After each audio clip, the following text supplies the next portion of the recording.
And on the foreign scene, car bombs kill senior officials in Somalia.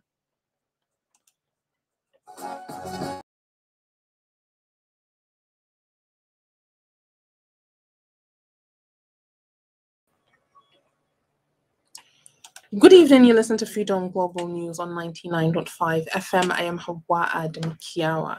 Today is the 3rd of October 2022, which is equivalent to the 7th of Rabiul Awwal 1444 after Hijri. And now the news in full. The federal government says the purported list of nominees for national honours being circulated by some online media organisations is fake. President Muhammadu Buhari's late Chief of Staff Abakari and 436 other names surfaced online over the weekend. Also on the list are presidential spokesperson Femi Adesina, the registrar of the Joint Admissions and Matriculation Board Ishaq Olede, and the Director General of the World Trade Organization Ngozi Okonjo-Iweala.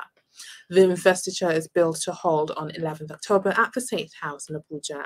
However, in a statement, the Director of Press, Federal Ministry of Special Duties and Intergovernmental Affairs, Julie Jacobs, said it is true that President Muhammadu Buhari will be conferring national honors on deserving Nigerians and friends of Nigeria, but that the authentic list of nominees is yet to be released to the public.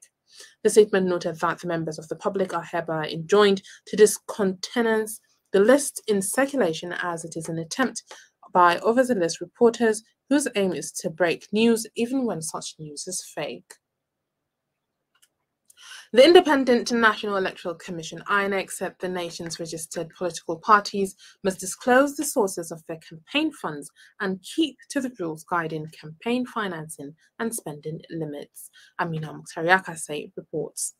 The INEC chairman, Professor Mahmoud Yakubu, stated that there are also limits for what individuals can contribute to campaign financing, as individuals can only make contributions subject to certain limits. The chairman noted the party also has its own limitations as to what it can spend, including where the money is coming from and responsibility for full disclosure for transparency where limits are in the law. The INEC boss reiterated that parties cannot receive financial contributions from outside the country, and that if there's any money received by any party from outside the country, such funds must be transferred to the Commission. While speaking to Freedom Radio, a political analyst and a professor at Bayero University, Kano, Kamilu Sani Fegi, said the declaration of campaign funds will be a positive change to the election. The electoral law that stipulates the amount of money a candidate is supposed to spend, the limit, and also stipulates that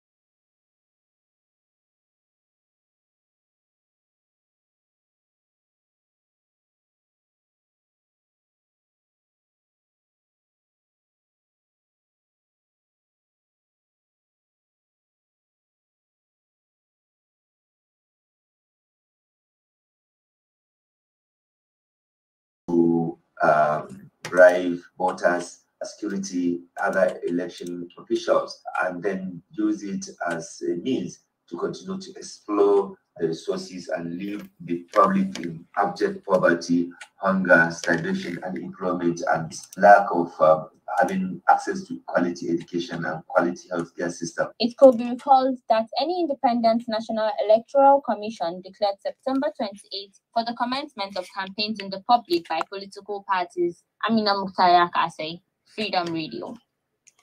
And on the sporting arena, the Minister of Youth and Sports Development, Sunday Dare, has set up an interim management committee that will manage the affairs of the Nigeria Professional Football League and PFL. Mamatan Oba has details of this and other sports updates.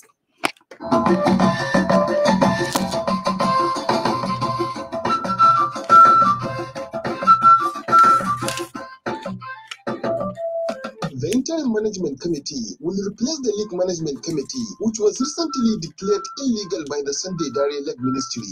The license of the LMC was also withdrawn by the Nigeria Football Federation following a directive from the Sport Ministry. Former Director General in the ministry, Benga Elegbele, will serve as the chairman of the constituted body, while a veteran journalist and football administrator, Paul Bassi, is named vice chairman. Former Enugu Rangers striker Davidson Omi with the Olumide Bamidoro named secretary. In another update, the outgoing president of the Nigeria Football Federation, Amaj Melvin Pinnick, has boasted of installing one of his stooges, Ibrahim Musa Gusau, as the new president of the football governing body. The open admission by the NFF president has made some sport analysts believe that the electoral process might have been compromised in favor of Pinnick's anointed candidate. However, shortly after the election results were announced, Pinnick sent a farewell message to a chat group of All African Football Association president, boasting that he had succeeded in imposing who will succeed him. It could be recalled that Musa, who is the current chairman of Zamfara Football Association, emerged president after defeating his opponent at the 78th Annual General Assembly of the NFF in Benin, Edo State on Friday. While Guso polled 21 votes, his closer rival Seyi Akinwumi scored 12 and Shehu Dukko 6. In his reaction shortly after his emergence, Guso promised to focus on development of grassroots football as part of measures in developing the soccer game. We are starting from now being turned in at the duly elected board for the Nigerian Football Federation that will serve for a period of 4 years. First of all, as you are aware, for the last 8 years, we have been having so many internal problems with certain stakeholders. So I think the first thing we are going to do is to make sure that we bring everybody together and let us sit down and see how we can cross on our differences and see how we can carry everybody along. In Don Tennis, world number one Iga Swiatek has criticized the upcoming scheduling of tennis event, saying she will not be able to compete at the next month's Billie Jean King Cup finals. The world number one had planned to represent Poland in the finals, which will begin in Glasgow on November 8th. Muhammad Sanuba, Freedom Radio. The Global News is coming to you from Freedom Radio 99.5 FM. You can send your comments, opinions, and watch us live on Freedom Radio Nigeria on Facebook.com. You can get the link to the page on our website, freedomradionig.com, or call us through this number 082 444163.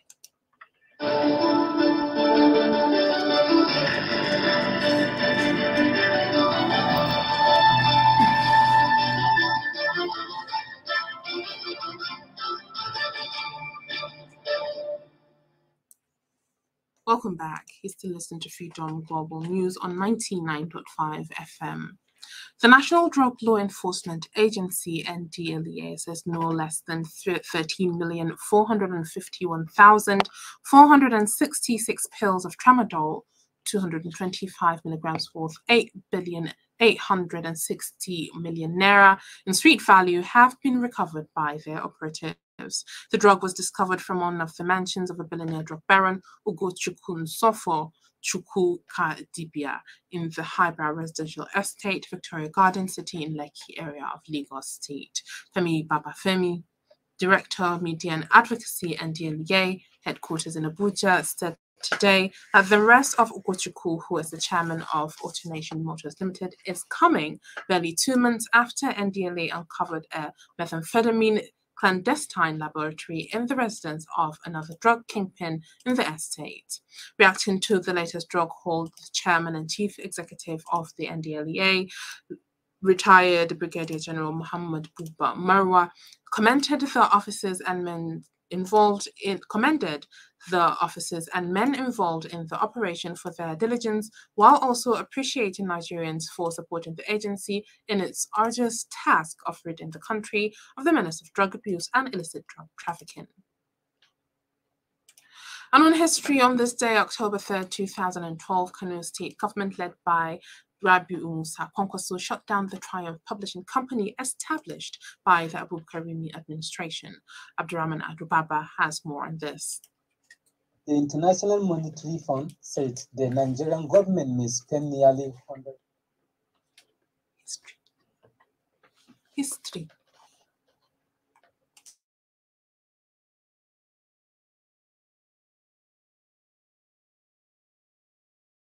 Administration resuscitated the company in May 2017 with a maiden edition commemorating the 50th anniversary of Kano State. On this day, in 2012, Protesters in Iran clashed with riot police during their demonstration against the collapse of the country's currency. On this day, in 1881, Freedom. And on business, we have Abdurrahman Hamis and Medina with updates.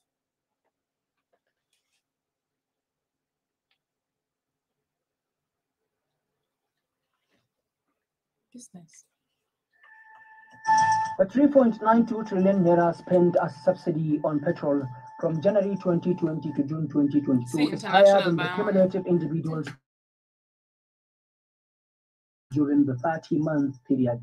Findings showed that over the last 30 months, Nigeria has spent more on fuel subsidy than on either the health, defense, or education ministries. An analysis of petrol subsidy expenditure and ministerial budget from January 2020 to the first half of 2022 indicated that while the federal government spent 3.92 trillion naira to subsidize PMS during the period, it is budget for education, health, and defense during the same period were 2.28 trillion naira, 1.68 trillion naira, and 3.06 trillion respectively. This showed that the government spent more funds on petrol subsidy in the 30-month duration than what the health, education, or defense sectors got in the same review period. Abdurrahman Hamis Namadina, Freedom Radio. And on the foreign scene, police in Somalia say at least 9 people, including senior regional officials, have been killed in a car bomb attacks that have been claimed by the Islamist group Al-Shabaab. Fatima Aliyu Zakari reports. Explosions in the city of Beledweyne also injured several people and destroyed buildings. Reports say the attack was possibly in retaliation for the killing of a senior Al-Shabaab member over the weekend. The Somali government said Abdullahi Nader, who had a $3 million bounty on his head, was killed in a drone strike. Last month, it said Turkish drones had been deployed in the fight against jihadists.